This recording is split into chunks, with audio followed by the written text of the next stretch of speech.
s vami. Čítanie zo svätého Evanjelia podľa Lukáša.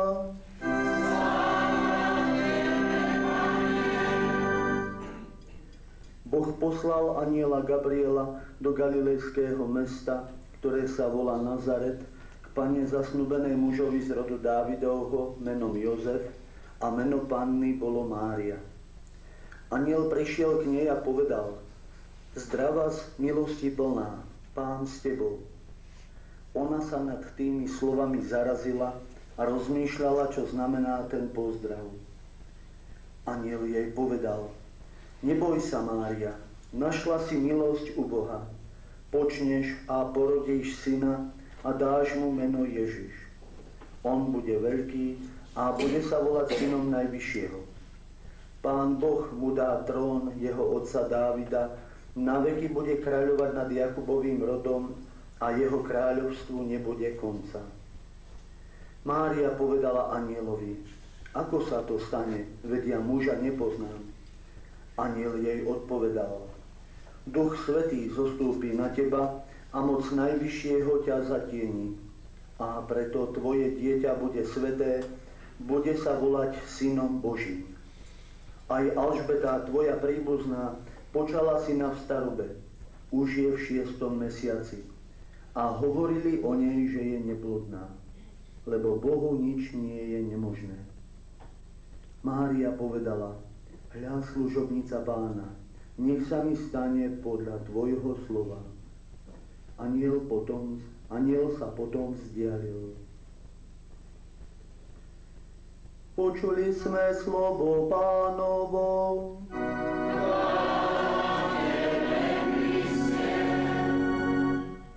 Máte zvláštny deň dnes v Socovciach. Jednak preto, že sú tu kňazské rekolekcie, čo bývalo asi málo kedy, lebo obyčajne to býva v stabilizovaných farách.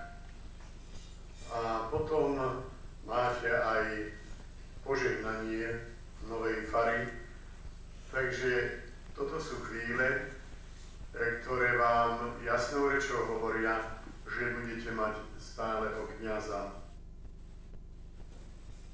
Cirkev vo svojich inštrukciách dáva usmernenie, že my biskupy sa máme starať o to, aby kňazi boli tam, kde žije veľká časť obyvateľstva, ktorí potrebujú Božie služby a potrebujú sviatostný život. Toto som aj ja rešpektoval, keď som sa rozhodoval, či má byť tu fara alebo nie. V tomto okruhu, v tej starej stabilizovanej fare, ktorá bola v Turčianskom Ďure, vás tu bolo najviac. Aj ste mali takú charakteristiku, že ste ľudia, ktorí dbajú o chrám. Preto je postavená aj táto miestnosť, lebo z hľadiska praktického, najmä v zime, dostať sa, vyšplhať sa hore, najmä starším ľuďom, do starého kostola je skutočne problém. Ľudia sa šmýkajú a je to ťažké. Preto sme hľadali aj cestu takéhoto poľahčenia a takéhoto prístupu k Ježišovi, k jeho sviatostiam, že spolu s farou je tu postavená bohoslužobná počala. Čo nám tam vlastne hovorí cirkev v tejto výzve? Panna Mária sa dozvedela, že bude vyvolenou Božou matkou a na to s veľkým rešpektom, s veľkou vážnosťou odpovedala Duchu Svätému. Hľa, služobnica Pána, nech sa mi stane podľa tvojho slova. My sa to modlíme, ale neviem, či to máme domyslené. Hľa, služobnica Pána, áno, som v službe Božej, hovorila Mária.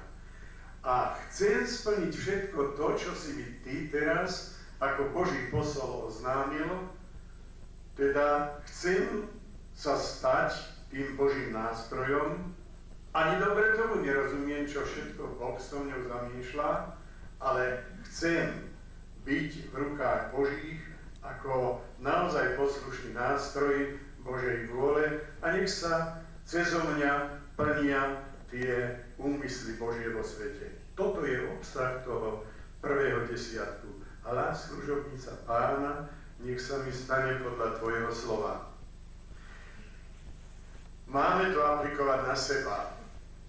Aj my dostávame všelijaké oznamy v našom živote, všelijaké znaky života, dostávame všelijaké výzvy, ale aj samotná doba predstupuje pred nás so všelijakými problémami a my ako kresťania by sme mali vedieť, aká je atmosféra vo svete, keď to má byť Kristová atmosféra.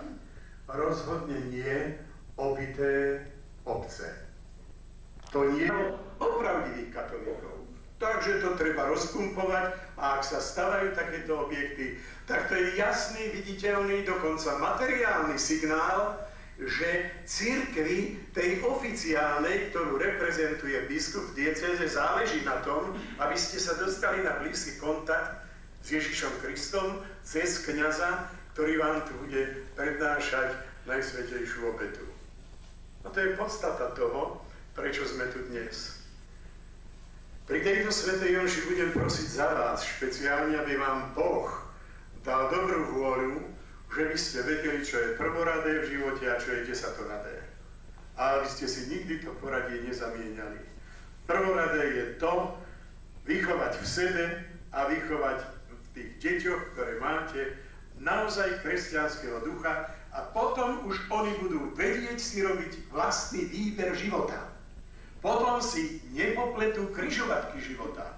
Potom si nebudú zamieňať tie hodnoty života, ale vyberú si pravé hodnoty.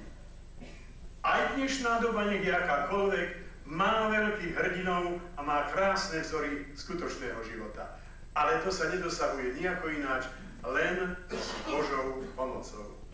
Teda, tak ako mala stará cirkev tú axiomu, to znamená životné pravidlo, per Mariam ad Iesum, skrze Máriu k Ježišovi.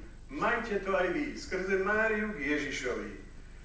Mária bola jeho matkou a išla priamou cestou k Bohu, nerobila žiadne vybočenia. Ani vtedy, keď to mala veľmi ťažké, ani vtedy, keď videla svojho syna na kríži, nikdy. Stále to bola jedna a jediná odpoveď.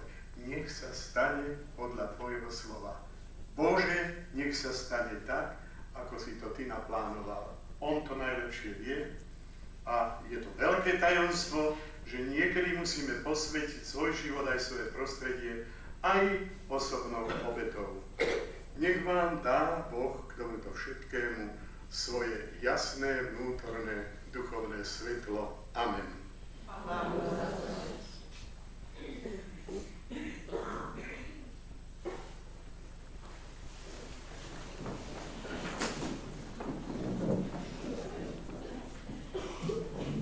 Bratia a sestry, vytrvalá modlitba je prejavom dôvery a lásky a prináša nám duchovné dary.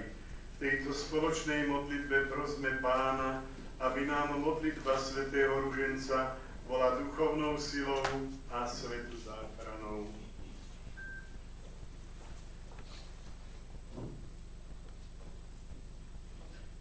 Otče, na orodovanie Panny Márie, Matky Cirkvi, ochraňuj všetkých kresťanov na tele i na duši.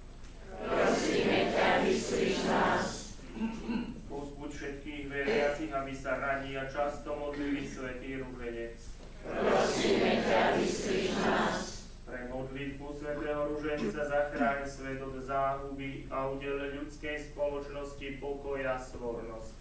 Prosíme ťa, vyslíš nás. Daj, aby chorí a trpiaci našli silu a svetlo v pravidelnej a vytrvalej modlitbe. Prosíme ťa, vyslíš nás. Vnúknime. Bože, vyslíš naše prosby a daj, aby sme na príhovor kráľovnej svätého Ruženca čoraz lepšie chápali tajomstva nášho vykúpenia skrze Krista nášho Pána. Amen.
sestry, aby sa moja i vaša obeta zalúbila Bohu Otcu Všemohúcemu.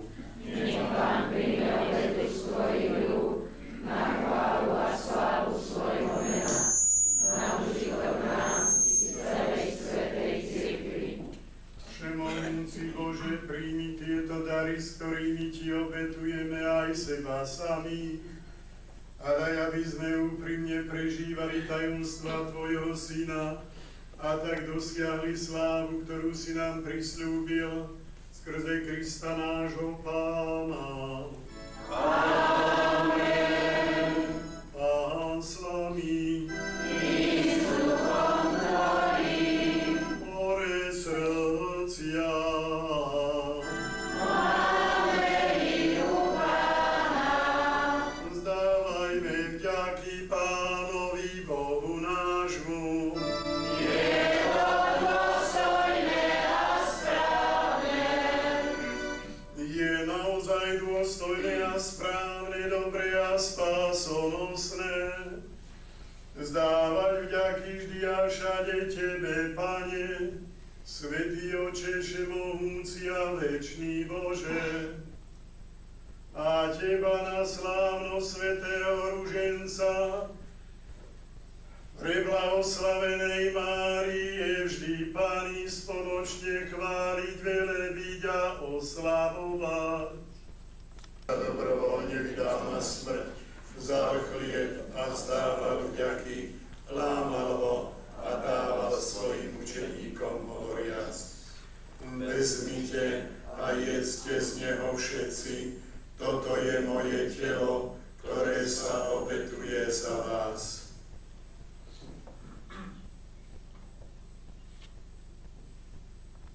Kalich, znova vzdával vďaky a dal ho svojim učeníkom hovoriac: Vezmite a pite z neho všetci, toto je kalich mojej krvi, ktorá sa vylieva za vás i za všetkých na odpustenie hriechov.